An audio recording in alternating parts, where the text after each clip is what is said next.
오늘의 이슈를 픽해보는 픽뉴스. 오늘부터 준비되어 있습니다. 매주 월요일엔 윤길환 기자와 함께하겠습니다. 윤 기자, 오늘의 첫 번째 픽뉴스 뭡니까? 네, 첫 번째 픽은 도둑질입니다. 뭘 훔친다 할 때 그 도둑질이요? 네, 맞습니다. 어제 자유한국당이 발표한 민부론을 두고서 더불어민주당 김두관 의원이 한 이야기인데요. 먼저 그 발언 들어보실까요? 네네.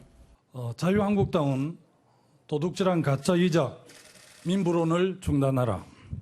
네, 이 민부론은 정부 대신 민간 주도로 하는 세금 중심이 아닌 시장 중심의 경제 구상을 말합니다. 예. 자, 그런데 김 의원은요, 13년 전이죠. 지난 2006년부터 자신이 민부정책연구원 이사장을 맡아왔다면서 자신의 민부론을 한국당이 도둑질했다 이렇게 말한 겁니다. 그런데 그렇게 되면 앞뒤가 좀 안 맞는 게 어제 황교안 대표의 민부론이 나왔을 때 민주당 내에서 뭐라고 비난을 했었냐면은 그 정책은 사실 이명박 박근혜 시절의 정책 재탕이다 이렇게 얘기를 했었거든요. 그렇게 되면은 지금 말씀하신 거하고 민주당 내에서조차 말이 안 맞는다는 게 됩니다. 그렇게 볼 수도 있겠죠. 이렇게 민부론을 두고서 이런 말들이 많으니까 정작 민부론 이제 말했던 더불어민주당이 아닌 네. 자유한국당 김종석 한국당 의원이 어떻게 말했냐면요. 네네. 자, 감자탕집 있잖아요. 네네. 자, 이름만 이제 같다는 게 감자탕집이 진짜 감자탕.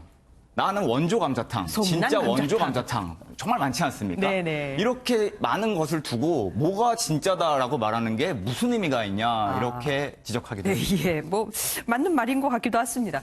어쨌든 이슈는 확실하게 만들어낸 것 같습니다. 겉모습 두고도 말이 많았죠. 자, 이제 어제 황 대표의 모습에 인터넷에서는 뭐 여러 가지 이제 이슈가 많았습니다. 특히나 이제 스티브 잡스 같다라는 이제 맞아요. 이런 이야기들 속에서 황티브 잡스라는 이런 신조어까지 등장할 정도였으니까 이슈몰이는 네. 아주 제대로 한 셈이죠. 네. 황 대표도 참 만족해하는 분위기였다고 합니다. 이번 이제 보고 대회가 당의 홍보 본부장이 컨셉을 잡아줬다고 하는데 네. 특히 황 대표가 신었던 운동화 이거는 아내가 제안했다 이런 이야기도 있습니다. 예, 그럼 다음 이 두 번째 픽은 뭡니까? 네, 두 번째 픽은 절대 복종 아니면 죽음입니다. 무슨 비장한 연극 대사 같습니다. 그렇죠. 자, 이게 어떤 내용이냐면요. 조국 법무부 장관을 둘러싼 의혹 관련해서 이제 검찰 수사가 한창 진행 중이잖아요. 네네. 여기에 대해서 서지현 수원지검 이제 성남지청 부부장 검사가 SNS로 밝힌 내용입니다. 네네. 자, 수사에 대한 검찰의 도가 지나쳐서 왜 평검사들은 가만히 있냐라는 이런 일부 지적에 대해서 검찰의 배당과 인사, 징계 등 여러 가지 시스템이 절대 복종 아니면은 죽음을 의미한다. 이렇게 밝힌 겁니다. 그러면은 당사자인 평검사들은 반응이 없습니까? 자, 이게 그제 올라온 글이었습니다. 네네네. 근데 이제 바로 어제였죠. 바로 이제 다음 날 자신을 지방 소재 검찰청에서 근무하는 한 평검사다라는 사람이 인터넷에 글을 올렸는데요. 네네네. 도저히 모욕감을 견딜 수가 없어서 글을 썼다 이렇게 밝힌 네, 이 평검사는요. 지휘부의 부당한 압력 때문에 양심에 반하는 결정을 한 적이 나는 결코 없다. 이렇게 비난했습니다. 예. 마지막 픽은 뭡니까?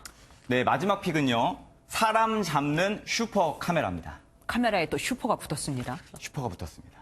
뭡니까? 자, 이게 보면은 자, 수만 명의 얼굴을 아주 또렷하게 확인할 수 있는 그런 카메라가 이제 개발이 돼서 특정인들을 잡아낼 수 있는 그런 슈퍼 카메라가 개발됐다는 이런 이야기입니다.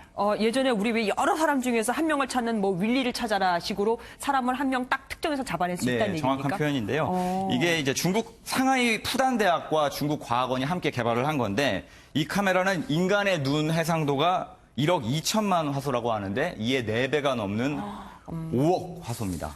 자, 네. 이게 어떻게 쓰이냐면은 군사나 공안 분야에서 다양한 방법으로 활용될 수 있다고 합니다. 예. 뭐 물론 좋은 쪽으로 쓰이면 좋지만 사실 그게 악용될 수도 있는 거 아니겠습니까? 당연히 사생활 침해에 대한 부분들이 이제 지적이 있을 수 있는데 네. 정작 이 연구 개발에 같이 참여했던 과학자가 이런 문제들이 발생할 수 있어서 정말 이 부분은 법적인 규제가 필요하다 이렇게 필히 밝히기도 했습니다. 예, 맞습니다. 양날의 칼이 될 수 있겠습니다. 오늘 말씀 감사합니다.